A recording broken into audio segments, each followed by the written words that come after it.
নদীখনৰ ইপাৰে নে সিপাৰে ক'ত লুকাইছে ৰমেন দা দূৰণিৰ কোনটো পাৰৰ পৰা বুটলি আনিব নোৱাৰা হাঁহিৰ শেৱালি চাই ৰৈছে ৰমেন দাই সোমবাৰৰ দুপৰীয়া প্ৰায় 12 বাজিছিল ৰমেন দাৰ ভাত খোৱাৰ সময় হৈছিল কিন্তু ৰমেন দা তেতিয়া ঘৰত নাছিল ওচৰৰে গণেশ মন্দিৰলৈ 10:30 বজাতে ওলাই যোৱা মানুহজন উভতি অহা নাছিল ফোন কৰিও কন্যা বৰ্ণিকা বৰুৱাই পোৱা নাছিল সঁহাৰি ফোনৰ ছুইচ অফ ৰমেন বৰুৱা কলৈ গ'ল ইফালে সিফালে সম্ভাৱ্য সকলো স্থানতে বিচৰা হ'ল খবৰ কৰা হ'ল নাই ক'তো নাই সম্ভেদ বতাহৰ গতি এৰি মুহূৰ্ততে খবৰটো যেন ধুমুহা হ'ল অসমীয়া সংগীতৰ ক্ষেত্ৰখনৰ এক উজ্জ্বল নক্ষত্ৰ বিশিষ্ট সংগীতকাৰ ৰমেন বৰুৱা হঠাতে নিখোজ হ'ল সুস্থ শৰীৰেৰে স্বাভাৱিক আচৰণেৰে ঘৰৰ পৰা ওলাই যোৱা মানুহজন সন্ধানহীন হ'ল এনেকৈও হেৰাব পাৰেনে তেনে এগৰাকী যশস্বী প্ৰবীণ শিল্পী পৰিয়াল শুভাকাংক্ষীকে ধৰি প্ৰতিজনৰে বুকুৱে বুকুৱে হাহাকাৰ মেণ্টেলি অকণমান কিবা অকণমান হৈছে নেকি অকণমান দুখ পাইছে কিবা এটা তেনেকুৱা ধৰণৰ কৈছোঁ আৰু দুখ পাই পেলাই ওলাই গৈছে মই জানো যে যিমান দূৰ জানো অকণমান দুখ পাইছে খুব এটা সেইটো মই জানো ভালকৈ সেইকাৰণে ওলাই গৈছে পৰিয়ালটো মেণ্টেলি তেনেকুৱা এনেইতো মানুহটো কোনো মেণ্টেল নাই ডিমেঞ্চিয়াও নাই যে পাহৰি গৈছে কিবা পাহৰি পেলাই ইপিনে গৈছে সিপিনে গৈছে তেনেকুৱাও নাই একো ভায়েক দীপেন বৰুৱাৰ খবৰৰ পাছতেই তৎপৰ আৰক্ষী প্ৰশাসন ৰমেন দাক বিচাৰি চলাথ কৰা হৈছে সম্ভাৱ্য সকলো স্থান পিতৃক বিচাৰি নাপাই অসহায় হৈ পৰা কন্যা বৰ্ণিকা বৰুৱাৰ ফেচবুকত আৱেগিক পোষ্ট দেউতা য'তেই আছা ঘূৰি আহা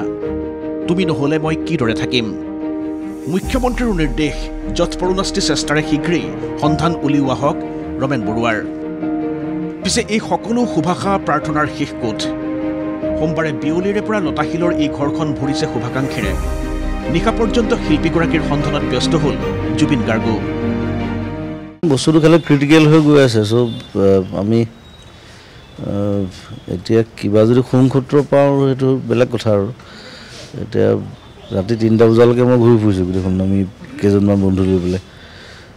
একো পোৱা নাই প্ৰতিগৰাকী গুণমুগ্ধৰেই এতিয়া প্ৰাৰ্থনা সুস্থ শৰীৰে পুনৰ আমাৰ মাজলৈ ঘূৰি আহক ৰমেন দা উদ্ধাৰটো আমি আশা কৰিছোঁ খুব ভাল ধৰণে তেওঁ ক'ৰবাত হয়তো বহি আছে ক'ৰবাত হয়তো গানৰ সুৰ দি আছে ক'ৰবাত হয়তো গানৰ কথা ভাবিছে এই তেনেকৈ ক'ৰবাত আছে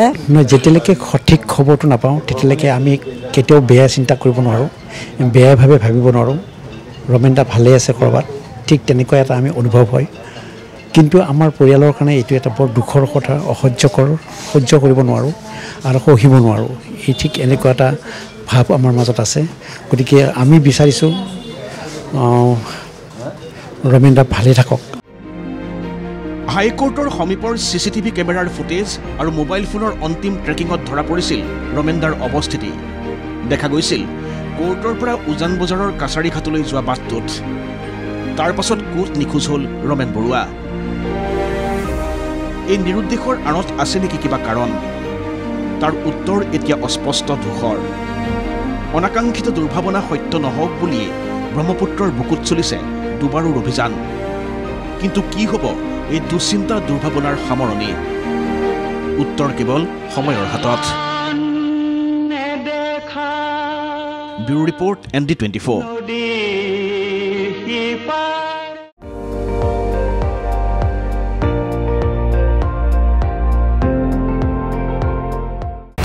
আপুনি চাই আছে ND24 সৰ্বশ্ৰেষ্ঠ নহয় সৰ্বোত্তমৰ দৌৰ